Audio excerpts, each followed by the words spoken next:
Assalamualaikum warahmatullahi wabarakatuh. Dalam video kali ini saya akan melanjutkan sebuah kisah yang berjudul Santet Sumber Nyawa. Dan untuk yang belum subscribe channel ini, silahkan subscribe karena gratis, tidak merugikan. Dan tanpa basa-basi lagi, kita langsung saja menuju ke ceritanya.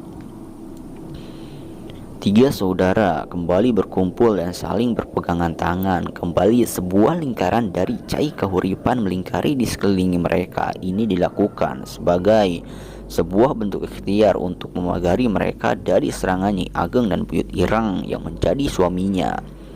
Suara ketukan di jendela dan pintu rumah semakin santer terdengar, sementara suara ringkikan kuda telah berganti dengan suara cakaran sepanjang dinding rumah.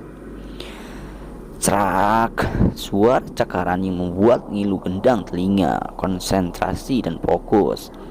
Setiap tarikan napas kalian adalah asma Gusti Allah. Larutkan hati dan pikiran kalian dengan kemahabesaran zat yang maha segalanya.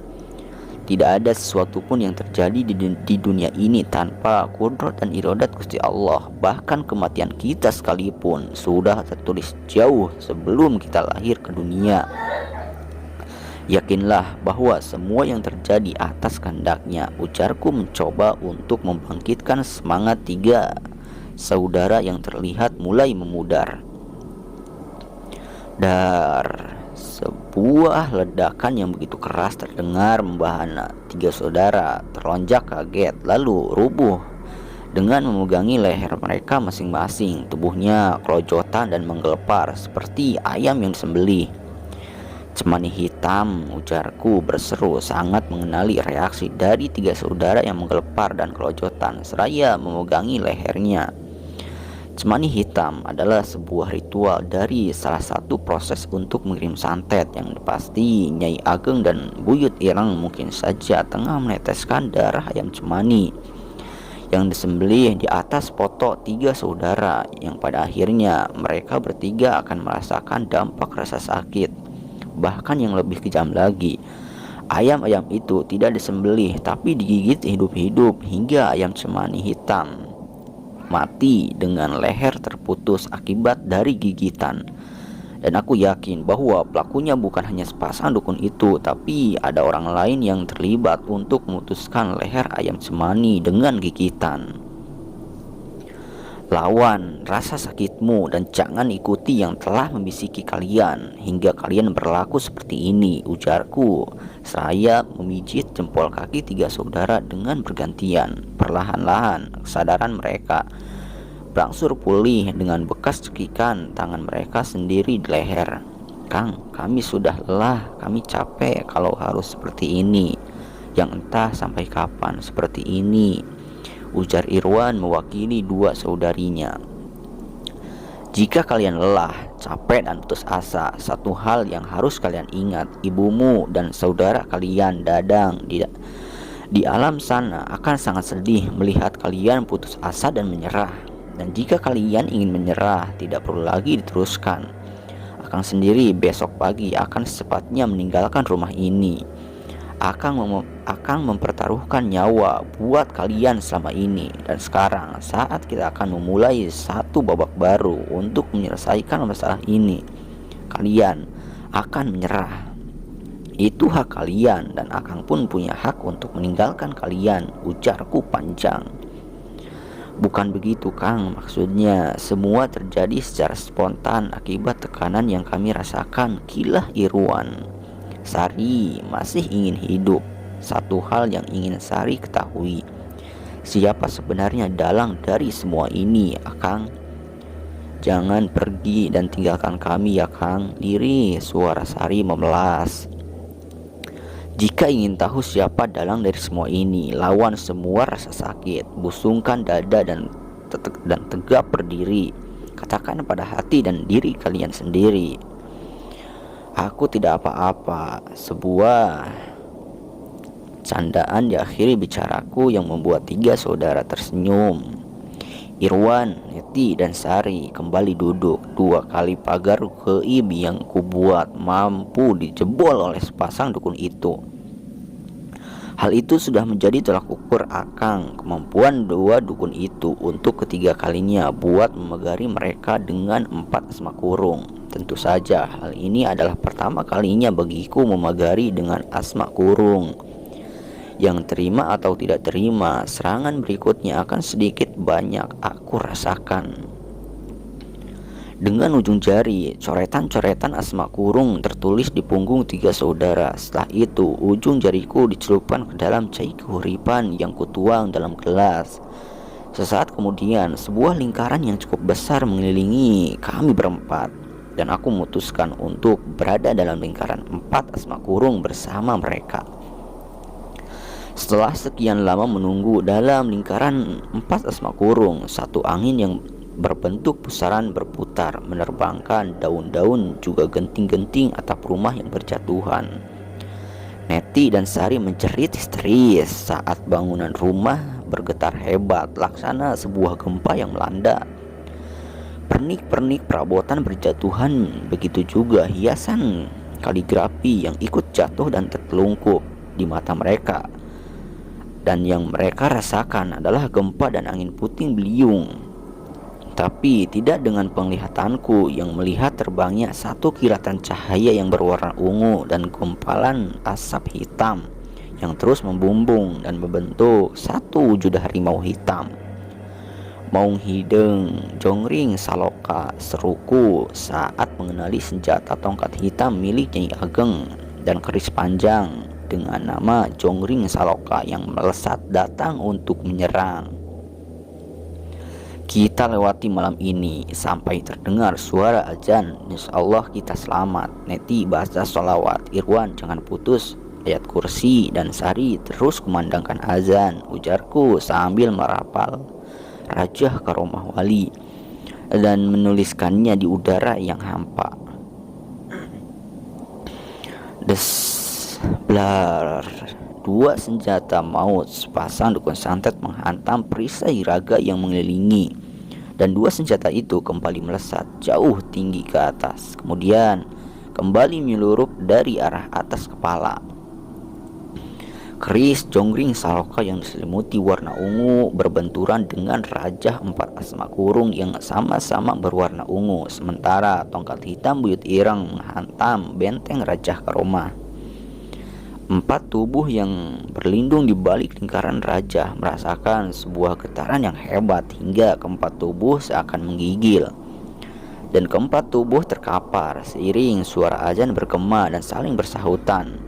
Cara Gusti Allah menyelamatkan hambanya dengan menyuruh alam agar menyingsingkan fajar dan kokok ayam jantan sebagai penanda bagi buta telah tiba, dan menyisakan 4 tubuh terkapar tak berdaya.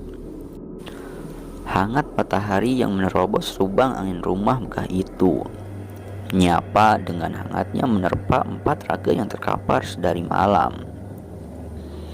Bangunlah, jangan terlena, mintalah pertolongan Gusti Allah. Jika hatimu yakin, insya Allah pertolongan Allah pasti datang. Mandilah di laut selatan, badanmu kotor, bawa semua temanmu mandi.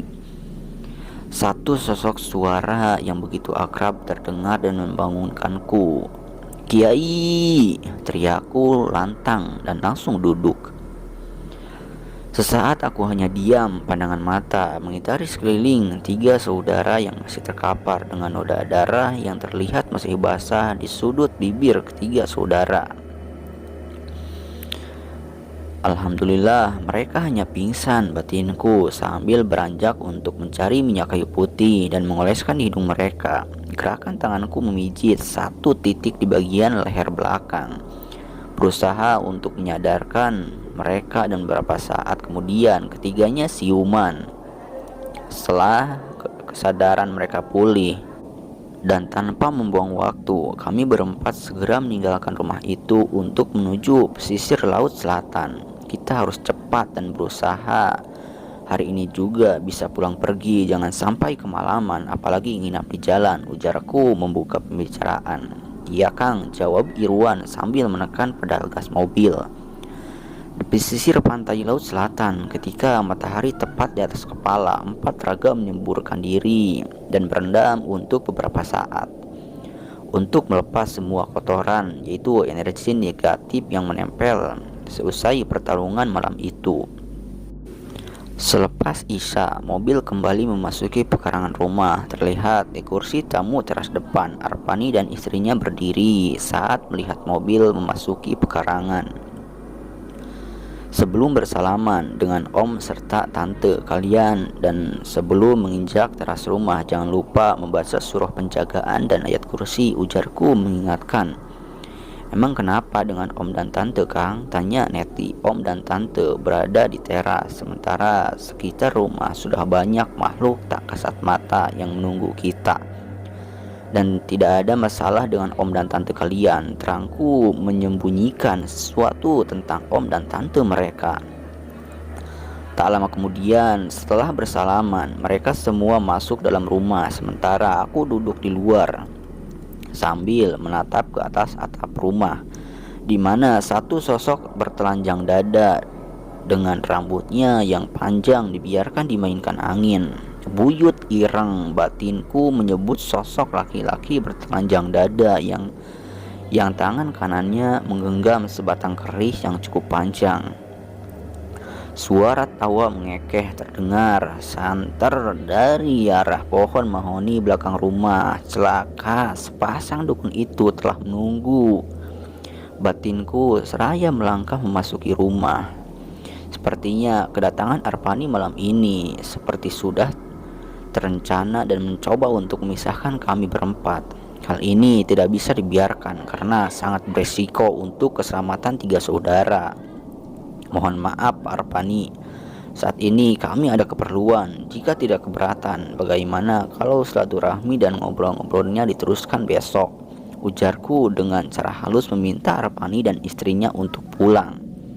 Kamu siapa? Lancang berani mengusir kami. Aku itu paman mereka. Keponakanku saja tidak berani seperti itu. Kamu yang bukan siapa-siapa di keluarga ini beraninya bersikap lancang, ujar Arpani sambil berdiri dan bertolak pinggang serta telunjuknya yang mengarah ke arah wajahku.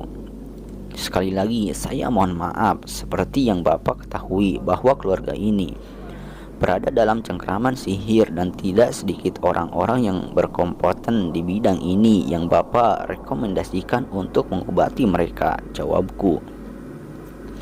Oh, jadi karena kamu mengobati mereka, terus kamu seenak perutmu sendiri mengusirku. Aku ingin tahu sampai mana kamu bisa bertahan, terang Arpani dengan mata melotot menatap ke arahku. Kalau Bapak ingin tahu sampai kapan saya bisa bertahan, maka malam ini ada baiknya untuk menginap di sini, jawabku sambil menatap balik wajah Arpani.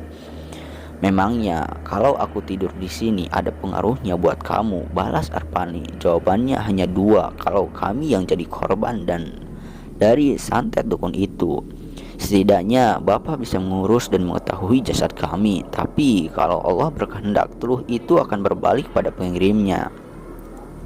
Kalau begitu aku pulang dulu, biar besok aku pastikan apakah kamu masih bisa melihat matahari pagi.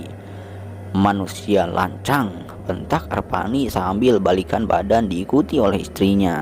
Kenapa Kang bersikap seperti itu terhadap om dan tante, tanya Neti. Ada yang tidak bisa Akang jelaskan dan juga kalian tidak memahami serta tak melihat sesuatu hal. Apakah semua ini berhubungan dengan om dan tante, Kang? Tanya Neti kembali. Insya Allah tidak ada hubungannya dengan om dan tante kalian, ujarku sambil mengedipkan mata ke arah Irwan yang semenjak tadi hanya tersenyum kecut. Sudahlah, kita bahas nanti, ada yang lebih penting untuk kita persiapkan malam ini, ujarku sambil melangkah meninggalkan mereka untuk ke kamar mandi diikuti oleh Irwan dan kedua adiknya. Seperti biasa, sebuah lingkaran kembali melingkari 4 sudut rumah telah terlebih dahulu dipagari dengan Yasin Mubin. 4 asma kurung memagari pada lapisan kedua dan Raja Karomah melapisi bagian terakhir. 3 saudara kembali berpegangan tangan sembali berzikir memohon perlindungan Gusti Allah. Sesuai dengan wangsit yang kuterima saat berada dalam gua di balik air terjun, maka aku mengajarkan kalimah-kalimah dari hijib kun payakun, dan tubuhku menyelinap di balik pintu kamar serta meninggalkan mereka untuk bertempur menyelamatkan selembar nyawanya. Kita bertemu kembali Nini, ujarku saat menembus dan berada pada dimensi lain. Hek, budak ololeho, can modar gening, anak ingusan ternyata belum mati, balas Nyai Ageng. Tinggal tentukan saja siapa yang akan bertempur denganku kali ini. Aku menantang. Hei bocah, kali ini kamu berurusan denganku. Suara Ki Buyut Ireng menyela menggelegar. Nini, ambil anak perawan itu dan darahnya akan membuat kita langgeng, biar anak ingusan ini menjadi tumbal untuk menyempurnakan ilmu kita. Lakukan tugasmu Aki, jawab Nyai Ageng sambil memutarkan tongkat hitamnya. Sweet. Sebuah deru angin berputar mengarah dalam rumah. Dun, aya naon ieu? Ada apa ini? Ucap Nyai Ageng kaget saat putaran angin dari tongkatnya hanya berputar tak mampu menembus masuk dalam rumah.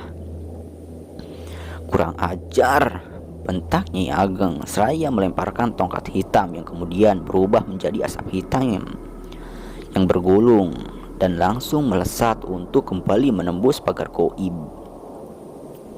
Sementara itu, Ki Buyut Ireng mengangkat kerisnya dengan dua telapak tangan. Mulutnya komat kamit, badan keris yang terbaring di atas dua telapak tangannya bergetar. Semakin lama semakin kencang. Lalu bilah keris melesat keluar dari sarungnya. Dibalut warna ungu, keris itu meliuk-liuk di atas langit dan menukik dengan menyebar hawa panas, mengarah atap rumah yang megah di mana ketiga saudara berada di sana. Untuk menghadapi anak ingusan sepertimu tidak perlu senjata. Hayo, tantang Aki Buyut Ireng. Seraya menarik satu kakinya ke belakang untuk memasang kuda-kuda. Menghadapi orang sepertimu bukan saatnya untuk menggerakkan badan, balasku, seraya duduk bersila dan merapatkan telapak tangan depan dada.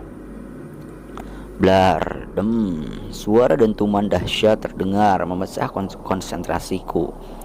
Disusul dua senjata dari sepasang dukun yang berputar dan membumbung tinggi dan semakin tinggi, lalu kembali menukik untuk menghantam pagar goib. Tiba-tiba satu cahaya terang menyelimuti rumah megah itu dan sebuah larik cahaya larik melesat keluar dari dalam rumah, menyongsong lesatan senjata dari Ratu dan Raja Santet. Kedua kakiku bergetar dan tubuhku terlempar saat dua kekuatan dahsyat berbenturan. Tubuh sepasang dukun santet tak bergeming, tapi kedua kakinya amblas tertanam dalam bumi.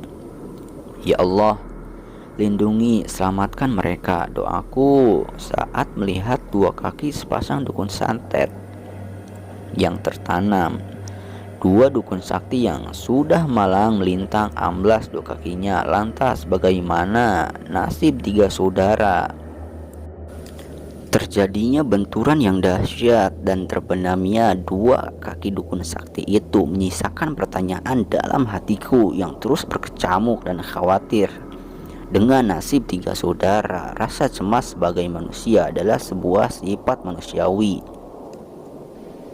Apapun yang terjadi, semua sudah menjadi titik tulis nasib mereka. Apalagi yang bisa kuperbuat kecuali menyerahkan semuanya pada Tuhan yang terpenting. Selama ini Irwan dan kedua adiknya telah berusaha dan berjuang untuk selembar nyawanya. Mudah-mudahan Gusti Allah melindungi mereka. Batinku seraya berusaha untuk kembali bangkit, dibarengi dengan satu teriakan. Sepasang dukun santet melompat ke atas secara berbarengan sambil melancarkan pukulan ke arahku. Dua energi yang berhawa panas menerus ketika kurobohkan kembali badanku dan bergulingan menghindari pukulan berhawa panas. Cepat Nini, seru Buyut Ireng sambil kembali bersila dan merentangkan sebelah tangannya. Nyai Ageng segera melakukan hal yang sama dan kedua telapak tangan mereka bersatu. Manjing-manjingnya Wiji, sebaris japa mantra yang terdengar dari mulut buyut ireng.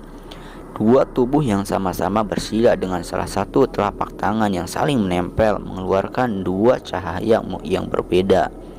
Kemudian dua cahaya berbaur menjadi satu. Dari arah atas, tongkat hitam dan keris jonggring Saloka melesat lalu masuk dalam lingkaran cahaya yang membungkus tuannya. Suara ledakan yang begitu dahsyat membahana disusul melesatnya dua senjata yang telah menjadi satu diselimuti oleh cahaya merah. Laksana kobaran api dan senjata tunggal Sora kembali melesat mengarah ke arah rumah megah. Kobaran warna merah yang laksana api membungkus senjata tunggal Sora begitu dahsyat menyebar hawa panas. Tubuhku yang bergulingan merasakan hawa panas yang membakar. Sementara itu dari arah rumah megah, satu cahaya putih terang benderang menyelimuti. Dua senjata yang menjadi satu dengan nama tunggal Sora kembali melesat. Untuk sesaat senjata itu tertahan oleh cahaya yang menyelimuti, tapi sebuah gerakan tangan dari sepasang dukun itu menghentak ke depan seakan mendorong tunggal Sora yang berbentuk sebatang tombak dengan tiga mata pisau untuk mencebol dan mengoyak perisai goib Asrar Kun Fayakun sebagai benteng terakhir yang menjadi tempat berlindung dari serangan gaib Nyai Ageng dan Buyut Ireng. Celaka batinku saat melihat tombak bermata tiga yang perlahan-lahan mulai menembus perisai Asrar Kun Fayakun. Aku harus bertindak, ujarku sambil menghentak tanah untuk kembali membuka gerbang dimensi lain. Aku kembali membuka mata. Hawa panas yang terasa begitu dahsyat membuat sekujur tubuh basah oleh keringat. Dengan cepat gerakan kakiku keluar dari kamar. Tiga saudara masih terlihat berpegangan tangan. Dengan keringat yang bercucuran, tangan mereka dan tubuh mereka terlihat bergetar dengan kuat. Bertahan dan terus lawan, perjuangkan hidup kalian, dan sekaranglah kesempatan untuk melawan. Belum kering bibirku berkata, kembali satu ledakan terdengar sering, tiga tubuh yang terpental serta bergulingan jungkir balik. Dan ledakan kembali terdengar, dan kali ini lebih dahsyat dari sebelumnya. Asrar Fayakun meledak dan ledakan itu sendiri menelan senjata tunggal Sora hingga pada akhirnya senjata tunggal pun meledak serta hancur tak bersisa. Tiga tubuh terkapar sebelum terlihat cairan merah kental yang menyembur dari mulut tiga saudara lalu terkapar dengan bagian dada yang membiru kehitaman. Sementara itu di sisi lain, sepasang dukun santet masih dalam posisi semula. Mata mereka terpejam dengan mulut komat-kamit. Cairan merah darah perlahan-lahan keluar tak terbendung. Kulit wajah terlihat pucat. Di depan mereka terlihat tongkat hitam yang menyisakan ujung lengkung dan pegangan keris jonggring Saloka yang berhias manik-manik. Sambil mendekap dadanya, sepasang dukun santet memungut bagian tersisa dari senjatanya. Hek, puluhan tahun malang melintang, ratusan nyawa manusia jadi korban dari keganasan ilmu kita. Nini, tapi kali ini 4 kurcaci anak kemarin sore telah mampu mematahkan semua kedidayaan yang kita pelajari sejak puluhan tahun lalu, dan harus kita akui bahwa mereka mampu membuat kita terluka. Jika saja anak manusia yang satu itu berniat membunuh kita, kita tidak akan berdaya, Nini, ujar Buyut Ireng sambil menekap dadanya. Sudah Aki, jangan banyak bicara, cepat tinggalkan tempat ini sebelum anak ingusan itu selesai mengobati ketiga saudara. Tunggu Nini, budak Ololeho, anak ingusan, aku akan kembali mencarimu untuk membuat perhitungan denganmu, ujar Buyut Ireng. Hitunglah berapa perhitunganmu, satu saat akan ada waktunya ajalmu sampai, cepat atau lambat. Kenapa tidak kalian hitung sendiri kebaikan yang akan menolongmu di akhir dunia? Tunggu saatnya aku akan mencarimu, bocah. Tentukan saja di mana tempatnya, aku akan datang. Dengan hancurnya senjata kalian, maka seluruh ilmu kalian ikut hancur dan lenyap. Dan jika kalian mampu, maka obatilah orang yang menyuruh kalian. Santet itu telah menyerang balik pada pesuruhnya. Itu yang harus kalian pahami. Dia bukan lagi jadi urusanku. Memang sudah seperti itu resikonya, dan mereka sanggup menanggung resiko. Cepatlah Aki, jangan berdebat dan memancing emosinya. Kita bisa berabe, cetus Nyai Ageng sambil berkelebat disusul pasangannya. 3 hari kemudian, saat 3 saudara belum pulih benar, datanglah sepupu mereka, anak dari Arpani, mengabari bahwa ia disuruh untuk memintanya datang ke rumah om dan tantenya. Tubuh Arpani terbaring lemah dengan perut yang membesar seperti halnya wanita hamil besar, dengan kulit hitam dan melepuh seperti yang terbakar, sementara istrinya tertawa dan menangis sambil ngoceh gak jelas, dan sesekali membenturkan kepalanya sendiri ke dinding rumah sambil memegangi kepalanya yang terasa sangat sakit. Istrinya Arpani hanya bisa duduk di kursi roda, kedua kakinya lumpuh serta hilang ingatan, menjadi gila. Apa yang terjadi sama om dan tante Kang? Tanya Sari. Apa yang diderita ibumu dan saudaramu itulah yang mereka rasakan saat ini, jawabku. Jadi, seru Sari sambil melirik ke arah tubuh omnya. Kamu sudah bisa menyimpulkan, tanyaku. Air mata Sari dan Neti mengalir deras saat mendengar ucapanku. Ya Allah, ucap Sari sambil membekapkan tangan di mulutnya. Saat di perjalanan pulang, Irwan bercerita bahwa semua yang terjadi tidak terlepas dari perbuatan hak waris antara Arpani dan ayah Irwan sepeninggal ayah Irwan. Arpani kembali mengungkit hak waris, walau sebenarnya harta warisan itu hak dari ayah Irwan sebagai anak kandung. Sementara Arpani sendiri hanya anak angkat, tapi meski begitu Arpani sendiri mendapat harta warisan. Mungkin saja tidak sebanyak ayah Irwan. Keserakahan telah membutakan hati nurani hingga menempuh jalan halus untuk menguasai semua harta dengan cara melenyapkan semua ahli waris. Saat kita dekat dengan Tuhan, maka Tuhan akan lebih dekat lagi dengan kita. Alhamdulillah, ceritanya sudah beres ya, sudah tamat. Semoga kita semua bisa mengambil hikmah dari cerita ini. Dalam cerita ini banyak sekali hikmah-hikmah yang perlu kita ambil, dan ada juga sifat negatifnya yang harus kita buang. Dan saya mohon maaf apabila ada perkataan yang kurang enak didengar, karena dalam video ini banyak sekali kekurangannya. Mohon untuk dimaafkan. Dan mohon untuk doa dan dukungannya dari teman-teman agar channel ini bisa makin maju dan bisa berkembang.